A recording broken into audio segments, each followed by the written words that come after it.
Guys, you are in the house with yours truly, Dr. Wendy Dearborn, with another episode of Bon Appetit. Come on guys, let's eat. I decided today to do an impromptu video, and it is how to make condensed milk.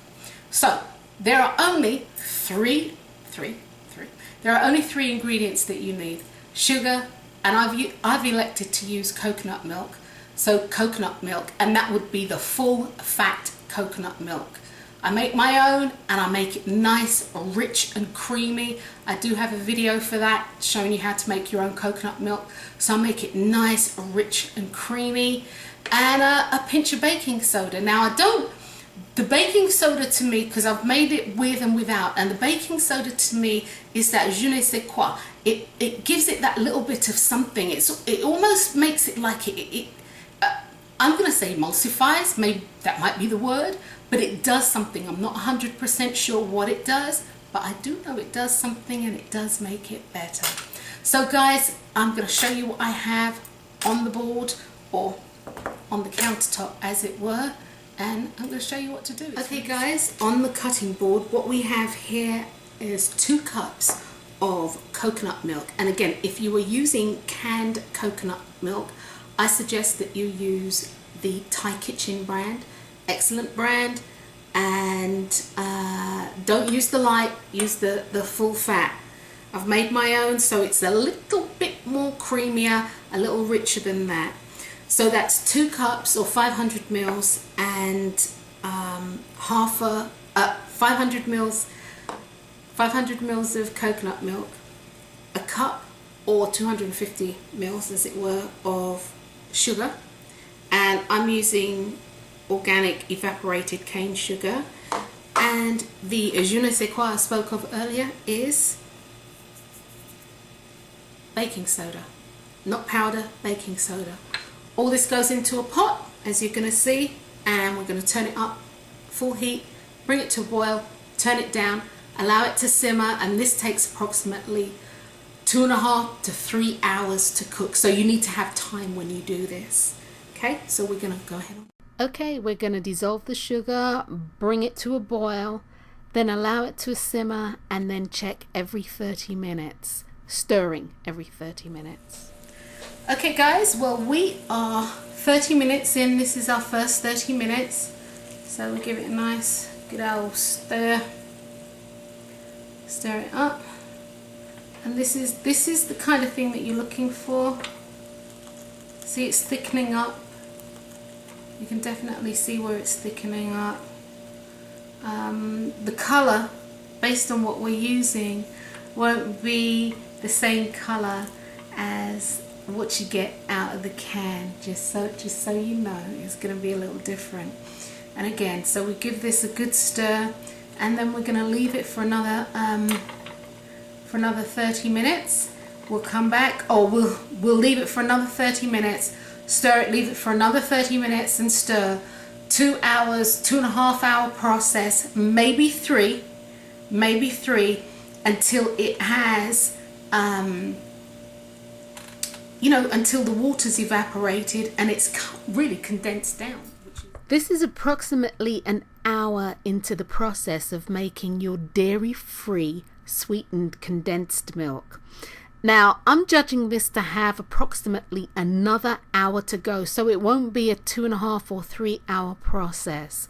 And so we'll check back, and at that time, if it's done, we will put in our je ne sais quoi baking soda.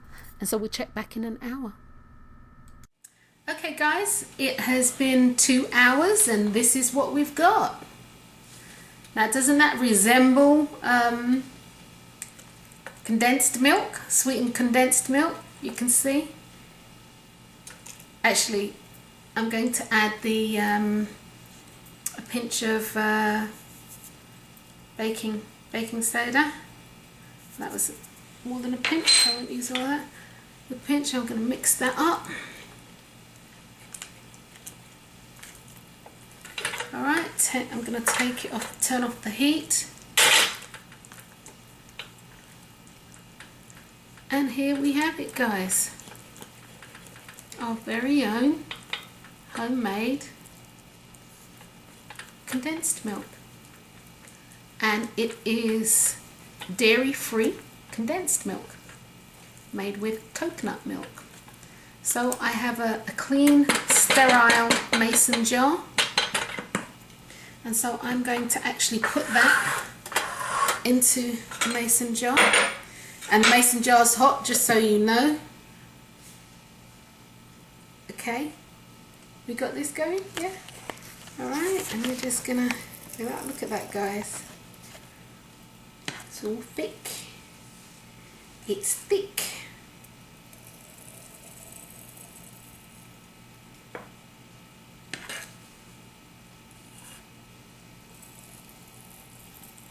Okay, and this makes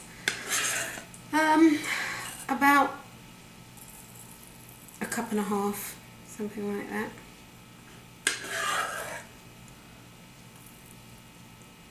Yay! And for all your recipes, if you're making fudge, all that sort of stuff, you can use this. You can use this in your coffee, tea, anything that you would use condensed milk for, you can use this for. That's lovely, guys, and this is what it looks like. See that? Does that look like condensed milk? And it actually, this is really going to thicken up when it gets cold. So it's really going to thicken up. But this is your very own condensed milk. Okay, guys? Okay, guys, and you've just seen it, making your very own condensed milk. Now, again, just to reiterate, your condensed milk, this is a dairy-free condensed milk made with coconut milk, full-fat coconut milk. Process took about 2 hours. Sometimes it takes a little longer depending on the brand of coconut milk that you use. But as I said in the beginning of the video, I would suggest that you use Thai Kitchen, and if you can't get that, use the 100% coconut milk. 100% coconut milk that comes in a carton. Sugar, it processes a couple of hours. It's really very, very sweet. You have to make sure that you watch it because you don't want it to burn. If it burns, it's useless. If it burns to you, I mean, it's a done deal. Now, if you don't want to do what I did with the pot, you can definitely use a crock pot. You can definitely use a crock pot. You put the sugar in. Some people leave it overnight. You put the sugar and the milk in, you turn it up on high, and you leave it and you let it go. You don't even really have to stir it. You just leave it and you let it go. That being said, if it gets too thick, because some people might say this borders on being too thick, if it's too thick for you and what you want to use it for, then you can add some more milk, boil it out a little bit, and dilute it. It's as simple as that. This will last, I don't know, about a month or so, maybe longer in your refrigerator. If you want it to last indefinitely, because you're not going to use it, but you just wanted to have it, I would suggest that you use a canning method and be followed by the manufacturer's instructions for that. So that's it, guys. I'm going to use this to make honey walnut shrimp, to make fish and shrimp and soy satay and all sorts of different things that I actually needed condensed milk for. So I'm Dr. Wendy Dearborn, and you have been in my kitchen, and bon appetit. Let's eat.